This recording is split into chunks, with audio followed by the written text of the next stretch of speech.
नमस्कार। आज के एपिसोड में आपका बहुत बहुत स्वागत। मैं हूं देवेंद्र पटेल अपना इंडिया से। आज हम आपसे बात करेंगे भ्रष्टाचार पर। आज हम बात करेंगे बड़े और रसूखदार लोगों पर कार्रवाई होने में देरी क्यों। आज हम अब आपसे बात करेंगे कि केवल मिडिल क्लास या कमज़ोर वर्ग के लोगों के लिए कानून कड़ाई से पालन करता है और कहीं ना कहीं बड़े और रसूखदार लोगों के लिए या उच्च पदों पर बैठे हुए लोगों के लिए कानून जो है सॉफ्टवेयर इस्तेमाल करता है, या फिर उच्च पदों पर बैठे हुए या रसूखदार लोगों के अगेंस्ट कार्रवाई तब होती है जब मामला काफ़ी वायरल हो जाता है या फिर उसको दबा पाना या रोक पाना मुश्किल होता है। दोस्तों, ये एक चर्चा का बड़ा विषय है। आपने तमाम ऐसे प्रकरण देखे होंगे, सुने होंगे कि छोटे छोटे मामलों में पुलिस के द्वारा गरीब लोगों पर बहुत जल्दी एक्शन ले लिया जाता है। अगर एक किसी गरीब व्यक्ति के अगेंस्ट कोई एक छोटी सी तहरीर आ जाती है, उस पर पुलिस के अधिकारी या पुलिस का कोई पुलिसकर्मी किस प्रकार से वहाँ जाकर व्यवहार करता है या उनसे किस टोन में बात करता है, ये आपने अधिकांशतः देखी होगी। हालांकि ये मामला सब पुलिस वालों पर लागू नहीं होता है, ये मामला सब अधिकारियों पर लागू नहीं होता है, लेकिन अधिकांशतः लोग ऐसे हैं जो गरीब या कमज़ोर वर्ग के लोगों के प्रति उनका व्यवहार कैसा रहता है। यदि वो उनके कार्यालयों में जाते हैं या उनके समक्ष कोई शिकायत को लेकर जाते हैं तो मुझे तमाम प्रश्न होते हैं, तमाम क्वेश्चन होते हैं कि आपके खिलाफ ऐसा क्यों हुआ, आप यहाँ कैसे आए, क्या हुआ क्या नहीं हुआ, ठीक है देख लिया जाएगा, जाइए। इस तमाम प्रकार से उसमें कोई उसके प्रति उनकी दिलचस्पी या फिर उनके उसके अगेंस्ट जो जिस प्रकार का कोई कृत्य हुआ है या उसकी कोई घटना घटित हुई है उस पर ज़्यादा सक्रियता नहीं दिखाई जाती है। अगर यही मामला किसी बड़े और रसूखदार परिवार के व्यक्ति के साथ होता है, उसकी फ़ोन कॉल्स पे एक्शन होते हैं या फिर बड़े बड़े एक्शन होते हुए आपने देखे होंगे, और उनका कोई अगर कर्मचारी भी पहुंचता है संबंधित विभाग में संबंधित, तब ऐसे में उसके शिकायती प्रार्थना पत्र पर तुरंत एक्शन होता है, तुरंत कार्रवाई भी होती है। वहीं गरीब वर्ग के साथ वह कार्य या वह एक्शन देखने को नहीं मिलता है। अगर कोई बड़े रसूखदार व्यक्ति के द्वारा कोई बड़ी घटना को अंजाम दे दिया जाता है या कोई घटना ऐसी होती है जिससे कोई गरीब वर्ग पीड़ित होता है और बड़े रसूखदार व्यक्ति के द्वारा वह कृत्य किया जाता है, उसमें आपने तमाम एग्जाम्पल देखे होंगे कि एकदम बड़ा एक्शन नहीं होता।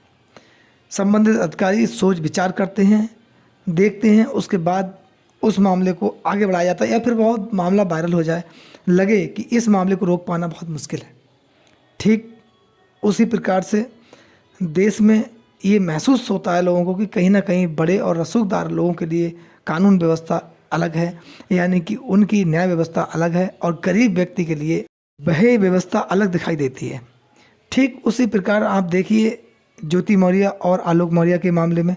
आलोक मौर्य ने अपनी पत्नी पर गंभीर आरोप लगाए थे मनीष दुबे के अगेंस्ट, अपनी हत्या की साजिश का आरोप लगाया था ज्योति मौर्य और मनीष दुबे पर। लेकिन इसमें जांच कमेटी बैठी, जांच कमेटी के द्वारा डेट निश्चित की गई आलोक मौर्य को एविडेंस देने के लिए, जबकि इसके उलट देखा जाए अगर यही घटना किसी अन्य व्यक्ति ने की होती और ज्योति मौर्य के द्वारा प्रार्थना पत्र दिया जा चुका होता कि मेरी हत्या की साजिश रची जा रही है, शायद मैं मानता हूं कि 1 घंटा नहीं लगता एक्शन होने में, उसके अगेंस्ट एक्शन होता। या फिर मनीष दुबे के द्वारा कोई प्रार्थना पत्र अगर दिया जाता या केवल एक फ़ोन कॉल्स की जाती, ऐसे में उस गरीब व्यक्ति के खिलाफ एक्शन होता और वो कहीं ना कहीं सलाखों के पीछे होता, तमाम आरोप उसके पीछे लग चुके होते। ये एक गरीब व्यक्ति को न्याय और एक उच्च पद पर बैठे हुए व्यक्ति को न्याय, दोनों में अंतर है, काफ़ी फ़र्क है। अगर इसी प्रकार के आरोप किसी 4th क्लास कर्मचारी या फिर ऐसे कर्मचारी जिसके ऊपर तमाम अधिकारी हैं उसके द्वारा अगर ये कृत्य किया जाता, जिस प्रकार उस पर भ्रष्टाचार का आरोप ज्योति मौर्य पर लगा और अवैध संपत्ति अर्जित करने का आरोप ज्योति मौर्य पर लगा कि उनकी ये इतने कम समय की सर्विस में इतनी संपत्ति उनके पास कहाँ से आई, इसी प्रकार के आरोप अगर किसी छोटे पद पर कर्मचारी के खिलाफ लगे होते, वह बहुत जल्दी सलाखों के पीछे होता और रातों रात मीडिया की सुर्खियों में आ गया होता और वह उस कार्रवाई से उसका परिवार पीड़ित हुआ होता, कहीं ना कहीं परेशान हुआ होता। दोस्तों, यहाँ पर सोचने की बात यह है, क्या कानून उसी प्रकार से पालन करता है जिस प्रकार से व्यक्ति का लेवल होता है, यानी कि पालन उसी हिसाब से करवाया जाता है। आप अभी ताज़ा प्रकरण देखिए, दिल्ली के सीएम केजरीवाल का मामला है।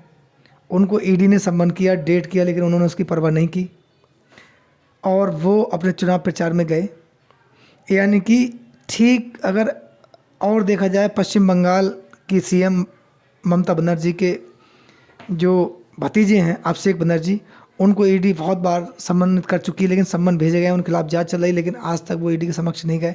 देश में कम से कम लाखों मामले ऐसे होंगे जो बड़े और रसूखदारों के अगेंस्ट हैं, लेकिन उसमें प्रक्रिया जो है बहुत धीमी और बहुत शिथिल है, यानी कि उन पर एक्शन के बारे में विचार करना भी बहुत कठिन की बात है।